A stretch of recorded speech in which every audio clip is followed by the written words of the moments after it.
For today we have back Mark Sherry, who has been with us before, who's the VP of ITSM, the ITSM division of Stroma. Mark is an experienced ITIL ISO practitioner and has worked in all aspects of the field, delivering both consulting and training to customers globally. He has acted as a project manager over the last 9 years, helping over 25 customers implement ITIL ISO best practices.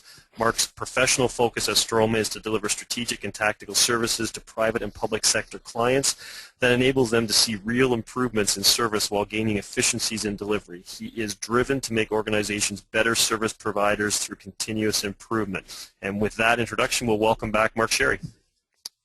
Thank you, Rick. So today's presentation is going to be on change and release management, and really taking a look at whether they should be the same process or whether they should be different processes. And really, I take my experience to draw on for this because I've done numbers of implementations where sometimes I've combined the processes into one, or in other cases I have separated the processes and made them two separate, distinct processes. And there's reasons for that, and we'll go through that. And as Rick's saying, I'm Mark Sherry, and just trying to get the slide to go down.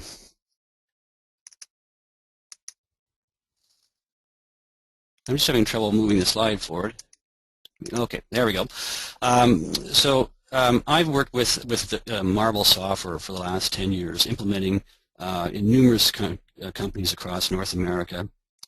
I've done ITIL training, I've done ITIL consultancy, and really have covered the spectrum of implementations. And currently I'm working on 2 implementations, one of which is trying to implement incident, problem, change, configuration, service level management, and knowledge management in a period of 4 months. It's a fairly large organization. So when I was doing a lot of these projects, I started thinking about change release management and how they can be combined. So let's start with some basic definitions. These are straight out of the ITIL books. Change management is the process for controlling the life cycle of all changes, enabling beneficial changes to be made with minimal disruption to IT services. And when we think of change management, most organizations think as a way of controlling the organization. But you really should think of it as a way of improving the organization, because really the only way you make improvements to your organization is through the change management process. So think of it as an organizational improvement enabler. When we look at release management, the definition here is the process for planning, scheduling, and controlling the build, test, and development of all releases, and for delivering new functionality required to the business while protecting the integrity of existing services. And so really what release does is take the change, build it, test it, and deploy it into the organization and doing so to try to minimize the risk along the way. And when you start to look at change and release processes, you start to see, well, where does change stop and where does release begin? And that's a question I myself have struggled with, and many of our customers have struggled with as well. So when we look at ITIL and the change that ITIL talks about, they talk about 3 basic types of changes, and this is in the new ITIL books. The standard change, which is the pre-approved change that in many organizations would be executed as a service request. A normal change, which is a change that goes usually to the change advisory board or CAB in your organization, and those would be a whole host of different types of changes. And then you have your emergency change. And that is a change where something has gone wrong in your organization and you need to implement a change to restore the service or whatever is down. The new books also mention the major change, and they mention it in sort of an offhand way in terms of saying that we have a major change, and if you have one of those, you're going to have to fill out a change proposal, and it's a way to address the major change. And these are, we're introducing SAP to our organization or those types of changes. So those are very large types of changes. And when we look at ITIL and we look at what sort of activities, change coordination activities they do, they coordinate the build and test, and they coordinate deployment, and they also coordinate the post-implementation review. So there's a number of change coordination activities that kind of fall in the release camp. They're kind of overseeing what release does, and so that's where the confusion starts to happen, is where does change sort of end and where does release sort of begin? Mark, I have a question for you. Sure. ITIL defines 4 types of changes, but have you witnessed any other change terminology that your customers are using? Yes, our customers are much more creative than the ITIL books, and so you'll get many different types of changes. So for instance, you'll get a change such as software bug fix could actually be a change, or you'll get things like install software as a change. And the reason they do this is because those change activities, the normal change, the standard change, don't generally give enough definition sometimes to allow things like assignment off of what type of change it is, or allow a certain approval model to be given based on what type of change it is. So for instance, if you want to install software, we don't necessarily need that to go to CAB. It might be something where there needs to be an approval, so it doesn't really fit the standard change. So we would probably, that would fall into a category like an install software change, where there's a certain workflow that would be associated to that to both approve that change and also to assign it to individuals to get the work done. Yeah. Release according to ITIL, in terms of ITIL, release talks about release and deployment planning. That's one of the responsibilities. There are also responsibilities to release, build, and test different configurations that they put together or applications that they're about to release to the live environment. Their job is deployment and also to review and close the type of changes that, the type of releases that they're doing. So that's according to ITIL. So let's take a look. Let's take a look at what really happens in the live environment and what really happens with customers that I've been working with. In the real world, we have many different types of change workflows. So other than just having normal standard emergency, there may be a whole host of workflows around changes, because each change may need an automated approval, it may need a certain individual to approve, and so we create a bunch of workflows around those different types of changes. And yes, they can be based on the model you use for standard, normal, and emergency, but there's many more different types that can also be used. And workflows are usually a combination of change and release. I've noticed when I look at processes, really processes are defined by what the workflow is within that process, and really when you look at that, they can be a combination of both change and release. And also I've noticed with our customers that tasks are used and they're assigned or related to a change or a release, and really that's where the work gets done. So for instance, you could have a change that has 15 tasks related to it, and those 15 tasks are really releases that are related to the change.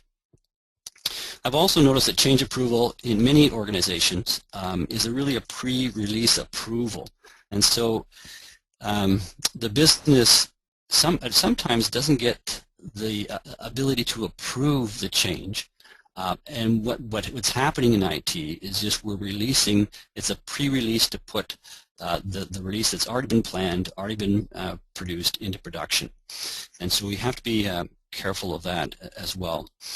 And finally, changes cycle through development, test, production, training, and training environments. So you'll have a change that first has to go through a development cycle, has to get approved for development, has to be developed, then it'll go through a test cycle, has to get approved for testing, and then it'll go through a production cycle. Again, each one of these has to get approved, assigned, and work done. So then how do you handle change that has many different facets to it in terms of the different cycles associated with it? So when you look at what actually happens out there in the real world, we have change and release, and we really have these three types of configurations. We have a one-to-one relationship, we have one change and one release associated with it. So if you think of your minor changes, you'd have install software, you need an approval on that to someone to pay that software, someone to approve to actually install that software on a desktop, and so there's a one-to-one relationship to that change release. And then you have a one change, and you could have many releases off it. So if you think of that SAP project we were talking about, it would be a very large project, and so you'd have one change, implement SAP, and many releases could potentially fall off that release. And then we'll have also the scenario where we have one release, but we'll have many changes associated with that one release. So when you look at these three scenarios, think, well, how do we build a change and release process that works to cover all three of these scenarios? So let's take a look first only at the process flow for change only. And so this flow is, if I was just doing change only and not change and release in the same workflow, then your workflow or your process might look something similar to this. Now, I know there'll be different boxes, but I just put this up for an illustration. So if you look at this, you would have a customer submit a request for change, would come into the status new. Somebody would accept it and start to work on that change. You might actually have to send it away to someone to get more information. It would then go to CAB review to be reviewed, and when it gets sent there, then there'll be an approval status. So somebody may have to approve on behalf of CAB, or each CAB member might have to approve however you set up that process. And then I've got this holding box which basically says release work in progress, which means, you know, at that point we're going to relate all the releases to this request, and we're going to kick them off at this task here called release work in progress. And from there you can go to a post-implementation review and then closed. So if I wanted to build a change-only workflow, this is a sample of how I might do that. Mark, a quick question that's come in. So just to clarify the accepted stage versus what changes from accepted to CAB review. Accepted is really more of an administrative task that if there's a form, it's been filled out properly, or the fields have been filled in and it's been accepted. More info is you don't have enough info. But once it goes to CAB review, it's truly whether or not it gets in play. Yeah, so accepted would be, if I'm the change manager, for instance, and the change is coming to me, I would normally be the assignee on accepted, and I would review the change to make sure everything's in order, everything's there as it's required, and if it is, then I could put it into the CAB review. When I put it in that status, it's then an approval status, and nothing can be done to the change until it becomes approved. Great. Okay. So that's just a sample, and there'll be many different variations of that, but that's a sample of a change only. And then if we look at the process flow for release only, in this case you'd have a new release. Again, someone would have to accept it to say that, yes, I'm going to assign this release to myself or to my team, and the release might need more information as well. And then we'll go through the build, the test, UAT approval, implement, and close stage. And in this release, I've also put an approval status because in many cases, when you looked at the first change, it was an approval just to proceed with the idea. And in this release now, I have an approval just to go from the UAT into the production environment. So another approval status. So you can have approvals in both release and change. And depending on, you know, who needs to approve, it can be different people in the organization. In this case, on the release, it might be the business saying, yes, we agree that the UAT testing has been done properly, and now let's go ahead and implement that. And then you've got sort of the combined process flow, where you can combine change and release into one process. And I've shortened this up a little bit to make it fit on the slide, but again, and this can vary based on organization, but just a sample there for you. So when you look at this, after the CAB review now, I go into work in progress, and this is actually where release starts. So this could be the build section, then we have the test section, then we have the UAT approval, and then again we have a business approval. So I'm going to have two approvals related to the release and one approval related to the initial change. And so now I've combined the workflow, and many of the tools out there will allow you to do things such as this in terms of combining the workflows. And so you start to think, well, is change and release really one process, or is it two? And if you can do this type of workflow, you can argue that yes, it's one workflow, but there's two processes, and at work in progress it gets handed over to release, and it gets handed back at the post-implementation review to change after it's been completed. So what is the best approach? If you create separate change and release workflows, then you need to manage more requests. So if you create a separate, if you create a change workflow, then you're going to have to create release workflows and relate them to the change workflow. So you're, in essence, going to have to create more requests in the system, both more releases and probably more changes. If you use one workflow, you lose the ability to add multiple changes to a release, because how do you do that with one workflow? One workflow really can only handle one change. So what is the best approach? Okay. So let's take a look at that and take a look at the different types of changes that we have. And again, I've expanded the list a little bit from ITIL here, because I do think in some organizations it makes sense to have things like minor changes which require one approval. They're different than standard, because standard doesn't require approval at all.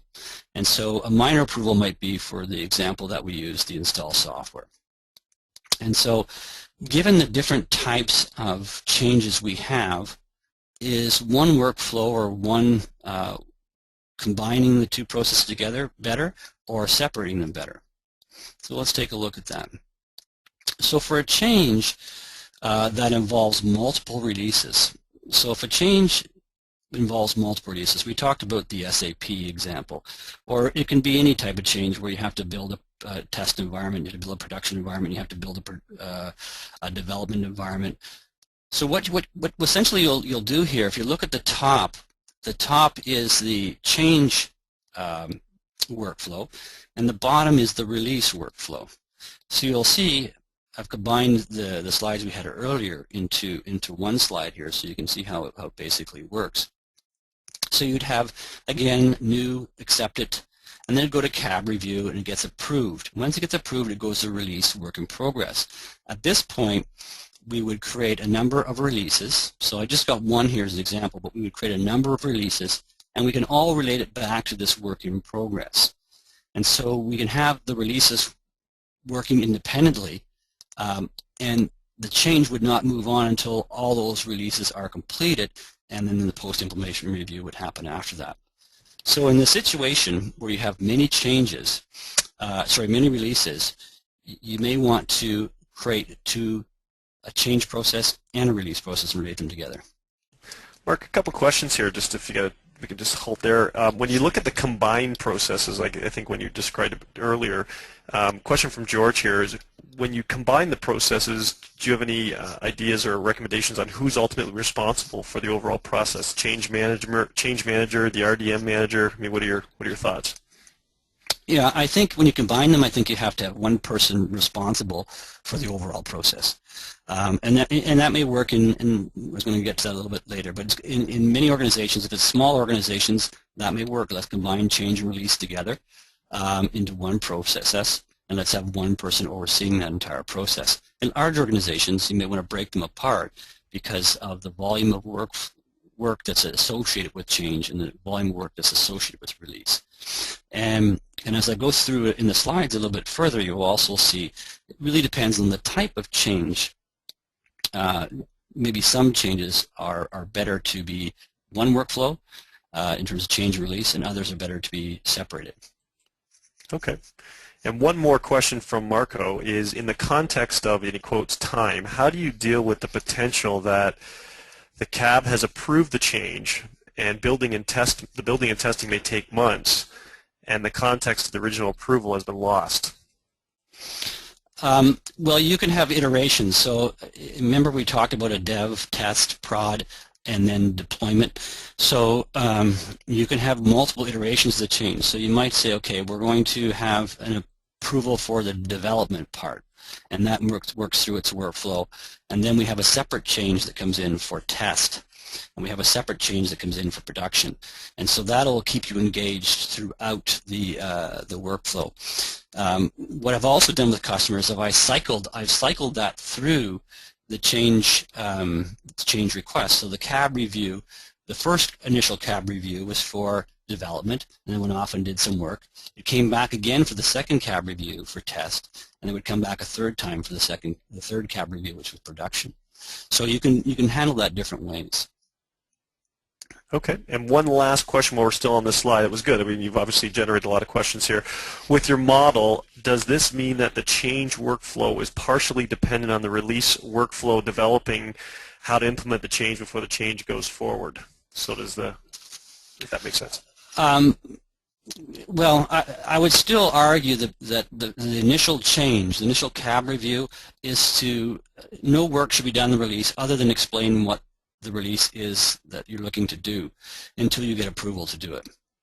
Now, many organizations will do the opposite. They'll have the release ready and they'll come to CAB in order to put it in production. But if you get rejected at that point as part of CAB, then all that work has been wasted. And so I agree that if the business wants to manage what's going on in their organization from a change point of view, you really need to give approval up front to the work before any work starts actually happening. Okay. And yeah, I think that's good. And David, I think your question is going to get answered probably on the next slide. What about the trend I'm seeing where it's one release with multiple changes? So I think that's probably a segue. Yeah, so let me just, sure, okay. So next slide, for a release that involves multiple changes. So in this case, which is the trend, because we know we package things together, we know we've got our release windows, and they might be, you know, Friday night from 12 in the morning to 4 in the morning, and that's when we do all our releases. And so, so again, when I look at this, I think, you know, two workflows usually work best in this scenario because you have multiple changes that relate to one release. So in this case scenario, the change is at the top, and I have one there as an example, but you would have multiple changes, and they would relate to the release. So in this case, you would have when all these changes get to the release work in progress, you would bundle them down into the release at the bottom. So you bundle all your releases based on the number of changes that are going on. So in this case, it may be 10 changes that are getting implemented at the same time in that change window. And so in that scenario, I would suggest you have two separate workflows, two separate processes to deal with that. Okay, hope that answers the question. So what about so when we look at the changes that we just went through, there's a kind of a pattern emerging, which is multiple changes or multiple releases really can affect what type of change can be driven by your change type.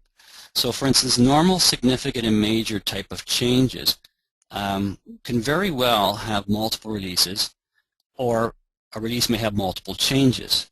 So when you have that scenario, you generally would like to have, I would suggest to have, two separated processes which you can relate to one another. Okay, and so you may have multiple changes for a given release. You may have multiple releases for a given change, and therefore when that happens, it makes sense to separate those two workflows and those two processes. Okay, so now let's talk about a little bit about for a change that involves a single release. When we think about this, and what I've done is all I've done here is I've created two change processes. One above is a little more complex than the one below. They're both just change processes or change workflows. And so when you look at this now, yes, you can combine them. And why would you combine them? Well, it makes sense to combine them if there's not multiple releases or multiple changes being related. So when would that make sense? Well, that would make sense when you use things like a minor change or a standard change, and even some emergency changes. Although in many cases, emergency changes are somewhat different because normally you would have your emergency CAB meeting, get the folks in the room, make a decision, deploy the change, and then go into the system or go into the whatever drives the workflow later and enter that request. So that one sometimes is outside of the normal type of change. When you look at minor changes that require one approval, and it's things like install software, whatever it might be, why not combine the change and release process into one? So it can be a very easy process. So let me just go back up there. And so when CAB has reviewed it and approved it, for instance, if it's very simple as install software, we're not going to go through all the steps up top. We may go through the steps down below where it's just assigned now to a person in release to have the work in progress done, and then that person would move it to complete it. Okay, and so in this case, it makes sense to combine the change and release process into one, because do we really want to then create a whole new release and relate it to this type of workflow when we can handle it all in the same workflow. So think of the type of changes you have, and think if they can be separated into those categories of complex changes that have the necessity to have two different types of processes, or think of the changes that are fairly simplistic, very straightforward, need an approval. They can really be combined into one type of process. Okay. So let's move on. Is it that simple? Well, no, it's not. I mean, you have to take a look at the organization. You have to take a look at how complex the changes are you're doing. And one thing that even convolutes it a bit more is in many organizations you can have tasks and think of them as a simple piece of work that you hand off to someone. So when I go back up to a workflow here, let me just go back up to one here, and in this work in progress, for instance, I can create 3 tasks and associated work in progress. And those tasks are really what would be the releases. We're not going to call it releases, we're just calling them tasks, but they're really bundles of work that need to get done. And so because you can do that, again, you can even get a little more complex about when you need to have 2 processes versus when you need to have 1. Because you can handle, 15 tasks off this process right here. Okay. So think through the complexity. Generally, the more complex, the higher the likelihood they should be separated. And you can have a combination of both, and that's what I usually do when I do consulting. I'll have a combination of both. For these types of changes, we're going to do it this way, and for these types of changes, we're going to do it a slightly different way. If you can get away with one process, it makes it for two. If you can get away with one workflow for 2 processes, it makes it more streamlined. And just because you have 2 processes in one workflow does not mean that there is no release process. Really, you're just handing off work in that one workflow to release at some part of that workflow. Okay. So, any questions about that before I move on? Okay. Yep, there actually is one here. Okay. If combining processes, is it the intent to retain a single RFC number for all stages or use different RFC numbers for tracking each stage?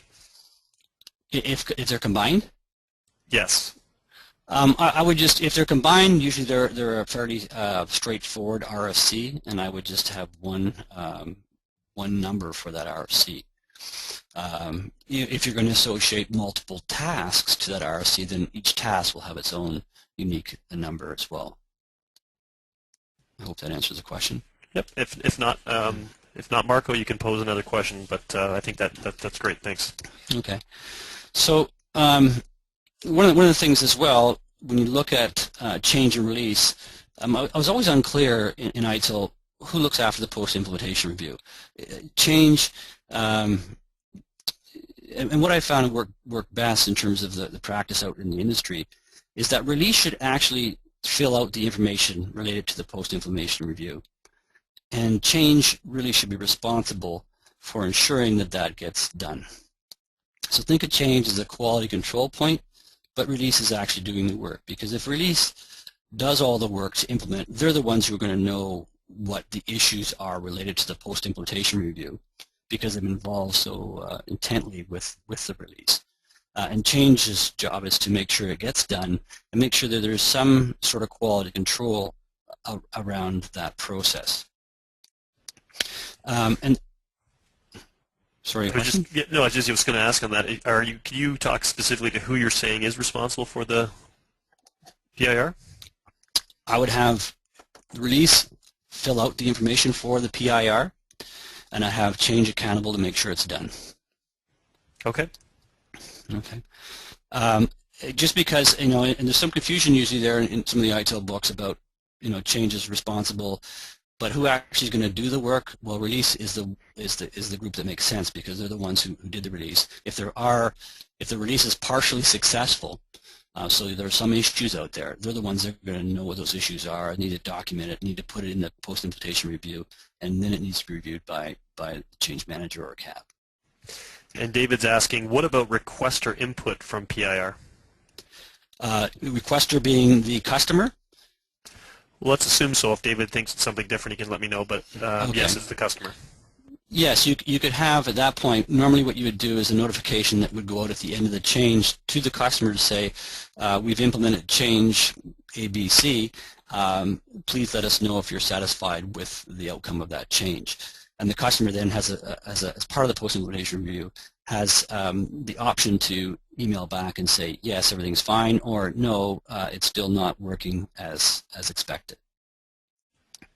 Okay, great.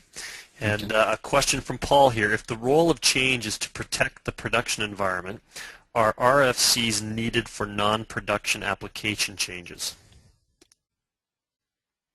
Non-production, it depends on the organization and how level. A lot of organizations we work with, they require change just to put stuff on the test environment. They require change approvals to do that sort of stuff. And really, it's the more secure that their infrastructure needs to be in terms of that.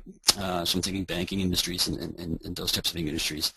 The more likelihood you're going to have to go through a change process to do that. In other organizations where the production environment is important, but it's if it goes down, for instance, if it was just an organization that was in retail and the retail cash registers can work on their own, they don't need to be hooked into the main system, then you can have a little bit more. You don't necessarily have as much rigor around the entire process, so you might at that point look at not putting testing and development into the change process. But it really is an organization dependent for that. And is there anything is there anything different when you think about software as a service models? Danny comments that software as a service models require change for dev, QA, and production environments. Yeah, I mean, it falls into just the question, the point I just raised earlier. It really depends on your environment, what you need. And some organizations, because they'll have virtual systems, so they're putting many things in the same box, it's just as important to approve a change for test as it is to approve a change for development, because they're all going on a box where there is some production running. And so, so in those cases, yes, you would need to have a more rigorous change process around test and deploy and development. Okay, great. Great questions, everyone. Thanks. Okay. So approvals, and sometimes we think that change needs to be the only ones to approve, and so really I say it's what the process requires. So as I showed you in some of those process diagrams, if somewhere along the release process you need approval to go into to implement, then that could be change that approves that, or it could be the business that approves that. It could be a multitude of people. So don't really get hung up that change needs to approve everything. We just want to make sure that the right people approve at the right part at the right time. And so when you think about approvals and who needs to approve, you can have multiple approvals through a workflow. Of course, the more you have, the more rigorous that change will become, but also there's a fine balance there between making it impossible to get a change to the system as well. So really think about, you can have approvals on releases, you can have approvals on changes, and who needs to approve is really what you need to concentrate on. So in change classifications, the last part of my presentation, we talked a lot about the classification: standard, minor, normal, significant, emergency. There are also a whole other type of classifications you should use against change. You should use things like, what service is this change occurring against? What application or what hardware? What's the resolution of the change? Was the change satisfactory? Did it fail? So these are classifications you can put against that change, and many products will allow you, if you do such a thing, to drive different workflows, different assignees, and a whole bunch of things off of those classifications. So it's really important to think, classifications are just not for incident and for service requests. Classifications are for every type of process, change, release, service request, incident, in your organization. So think about when you're setting up your classifications and how you want to classify a change. That is just as important to classify it against a service, an application, hardware, and a resolution type dictionaries. And I believe that's my time. So any questions? Yeah, I think worked out well, because I think a lot of the questions, we had a number of them that came, and I was able to kind of stop you in the flow, but I appreciate all the questions that came out. We'll give everyone a few more minutes. If you do have questions, please post them. And just a reminder that this presentation has been recorded and will be available in ThoughtRock within 24 hours. In addition to that, Mark, I'm not sure if you have a slide there that has, if not, yeah, I think you've got one on the end that has your contact information, your website. So everyone, again, you're recommended to, if you have any further questions, to reach out to Mark directly, or anybody at Stroma if you want to try to contact. If you've got further inquiries of any of the topics around here, or any of the work that Stroma is doing. So please feel free to reach out to them directly. If for whatever reason you reach out to ThoughtRock and you're asking us to get you in touch with them, we'll do that as well through the ThoughtRock contact information that's on the last screen as well. So again, I appreciate that. And for everyone who missed the beginning, for next week at 12 p.m. Eastern Standard Time, we have John Towsley, who's one of the co-founders of the BeWise Group, one of the builders of ThoughtRock, and he'll be presenting the innovations in training around ITIL. So just there's a lot of things that are happening in terms of ITIL training, and from a blended perspective, and I think it's an interesting discussion for those of you that have any kind of responsibility for the education side of the ITSM space. So please join us then. Take a look at your newsletter for any further information on the Management Passport program. Again, for the management level folks, I think you'll find some areas of interest there that are pretty innovative. So Mark, I think we have a couple other questions now that I bought you some time here, and they've popped up. People have thought about it. We've got the question, has Agile played a role in your deployments? Agile development? I think so. Yes. Not really, not in the true sense of Agile. What we have done with our deployments, we've created these things called workbooks, which we use to help accelerate deployments with customers. And so, for instance, there'll be an incident management workbook, which will accelerate, the items that we need to gather in order to configure the tool to deliver the incident management process. So it's not true Agile, but it helps accelerate deployment. Okay, excellent. Any further questions for Mark today? So Mark, I appreciate it. Thanks for coming back again. Fantastic session. As I mentioned, it obviously was it hit a chord because the numbers in attendance were fairly significant today and growing. So that's fantastic, and we appreciate your time. Well, I'd just like to thank everybody for joining today. Thank you. Fantastic. And so everyone, again, stay tuned, stay updated on what's going on in ThoughtRock via the newsletter or hitting the site, and hopefully we see you all back here again in the future. Thanks a lot, and we'll leave the screen up for a few more minutes to copy down the contact information for ThoughtRock if needed. Other than that, we will see you next Tuesday, 12 p.m. Eastern Time. Thank you.